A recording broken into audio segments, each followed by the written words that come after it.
अस्सलाम वालेकुम, this is Sajjad Barki, secretary PTI OIC. मेरा आज का पैगाम 8 फरवरी के मुतालिक है।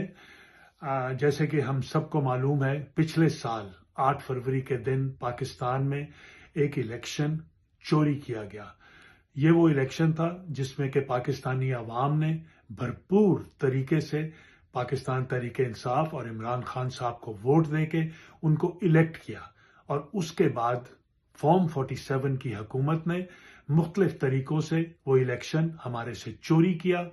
हमारे रिप्रेजेंटेटिव के बजाय जाली फॉर्म 47 के नुमाइंदों को पार्लियामेंट में बिठाया गया और एक ऐसी हुकूमत बनाई गई जिसने कि पूरे एक साल तबाही का मंजर उस मुल्क में फैला दिया है।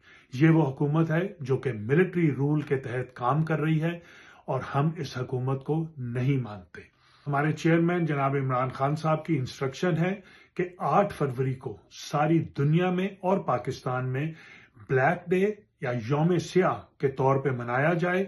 इसलिए हम आपसे रिक्वेस्ट कर रहे हैं कि आप जिस भी शहर में हैं, दुनिया के कहीं भी किसी इलाके में रहते हैं, वहां पे एक प्रोटेस्ट ऑर्गेनाइज करें। खास तौर पे हमारे जो पीटीआई के चैप्टर्स हैं, उनसे मैं दरखास्त कर रहा हूं कि आप अपने अपने शहर में प्रोटेस्ट ऑर्गेनाइज करके 8 फरवरी को ब्लैक डे यौम सियाह के तौर पे वहां पे प्रोटेस्ट करें और सारी दुनिया को दिखाएं कि वहां पे एक इलेक्शन चोरी किया गया था। एक ऐसी हुकूमत बनाई गई जो कि लोगों को मंजूर नहीं है, और इस हुकूमत की वजह से वहां पे फस्तायत फैली है, फैशिज्म हुआ है, और वहां पे इस्लामाबाद मैसेकर हुआ है। तो 8 फरवरी यौम सियाह सब जगह, सारी दुनिया के हर शहर में। बहुत बहुत शुक्रिया। इमरान खान जिंदाबाद, पाकिस्तान जिंदाबाद।